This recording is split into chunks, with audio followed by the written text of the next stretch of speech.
Okay learners, आज की इस वीडियो में हम पढ़ेंगे फ्यूचर इंडेफिनिट टेंस। फ्यूचर भविष्यकाल, इंडेफिनिट अनिश्चित, यानी ऐसा कोई भी कार्य है जो फ्यूचर में हो रहा है लेकिन उसके बारे में ज़्यादातर चीज़ें इंडेफिनिट हैं।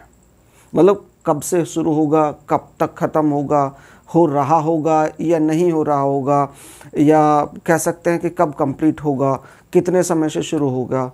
All these things are indefinite. केवल इतना पता चलता है कि कार्य फ्यूचर में होगा, इसलिए हम इस टेंस को बोलते हैं फ्यूचर इंडेफिनिट टेंस। इसके अलावा और हमारी इसकी जो आइडेंटिफिकेशन है वो होती है, इन वाक्यों की क्रिया के अंत में गा, गे, गी आदि शब्द आते हैं। ठीक है, इसके अलावा मेन वर्ब हेल्पिंग वर्ब देखते हैं तो आई तथा वी के साथ शैल तथा अन्य सभी सब्जेक्ट्स के साथ विल का प्रयोग करते हैं। ये हमारे ग्रामर का एक नियम है। ये जो चीज़ हमें बचपन से पढ़ाई जाती रही, हमारी किताबों में लिखा हुआ है वो है। लेकिन इसके अलावा एक छोटी सी बात मैं और बता दूं कि यदि हम शैल को हटा दें और सबके साथ विल का प्रयोग कर रहे हैं तो ये भी हमारा कोई गलत नहीं होगा। और आजकल जनरली करंट यूज में कहें या फिर स्पीकिंग में कहें, जनरली हम विल का ही प्रयोग करते हैं। लेकिन फिर भी शैल के प्रयोग को हम किताबों से नहीं हटा सकते हैं क्योंकि वो चल रहा है। और शैल को और विल को अगर हम कहीं यूज कर रहे हैं तो उनका हम बदल कर जो इस्तेमाल करते हैं उसका भी कुछ इम्पैक्ट अलग होता है, उसका कुछ हल्का सा सेंस चेंज होता है। तो उसमें क्या फ़र्क पड़ता है वो हम आगे भी देखेंगे। ठीक है, मेन वर्ब क्या होती है इसमें? वर्ब की फर्स्ट फॉर्म का प्रयोग करते हैं। वर्ब की first form affirmative, negative, interrogative सभी सेंटेंसेस में सभी सब्जेक्ट्स के साथ वर्ब की केवल फर्स्ट फॉर्म। ठीक है, वेरी सिंपल टेंस है, इसमें ज़्यादा बड़ी कोई दिक्कत नहीं है। एग्जाम्पल हम देखेंगे, वह श्याना जाएगा। जैसा कि मैंने पहले जो वीडियोस हैं उनमें आपको वर्ड ऑर्डर बताया है शुरू वाली वीडियोस में, अगर आपने नहीं देखी है तो एक बार देख लें। और मेरे विचार से अगर आप फ्यूचर इंडेफिनिट देख रहे हैं तो पहले 8 टेंसेस आप पढ़ चुके होंगे।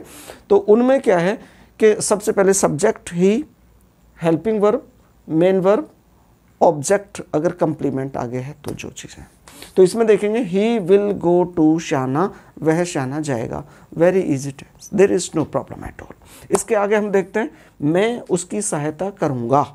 मैं उसकी सहायता करूंगा तो क्या है? आई शैल। जैसा कि हमने आई तथा वी के साथ क्या यूज करते हैं? शैल। तो आई शैल हेल्प हिम, मैं उसकी सहायता करूंगा। इसके आगे देखते हैं, इसी सेंटेंस को अगर थोड़ा सा हम आगे डाल दें, मैं उसकी सहायता अवश्य करूंगा। क्या मतलब है? जो मैं करूंगा हेल्प, उस बात में थोड़ा सा एम्फेसाइज डाल के कहा गया है, अनिवार्यता बना दी गई है, एक अवश्य होने की बात हमने कही है कि मैं उसकी सहायता अवश्य करूंगा। अब इसको और तरीके से भी कह सकते हैं, मैं उसकी सहायता जरूर करूंगा, मैं उसकी सहायता करूंगा ही, ये भी एक ही बात है। तो इसके 2 तरीके होते हैं बनाने के लिए कि I shall help him certainly, I shall help him certainly. Certainly की जगह और डेफिनेटली आप यूज कर सकते हैं, डाउटलेसली यूज कर सकते हैं। तो ये सेंटेंस हमारा बन जाएगा, मैं उसकी सहायता अवश्य करूंगा। लेकिन एक बात होती है, अभी जो मैंने बात बताई थी कि सब्जेक्ट के साथ शैल और विल को आपस में चेंज करके यूज करते हैं तो उनका क्या इंपैक्ट आता है। देखिए, अब ये सेंटेंस हम ले रहे हैं आई विल, आई विल।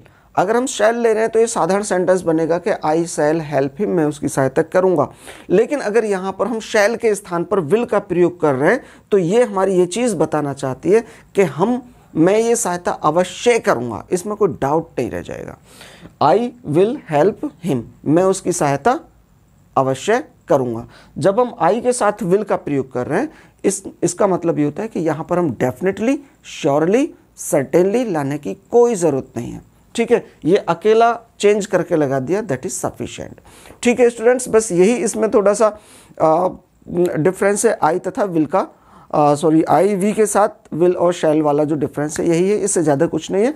बाकी और आगे के एग्जाम्पल हम देख रहे हैं। ठीक है।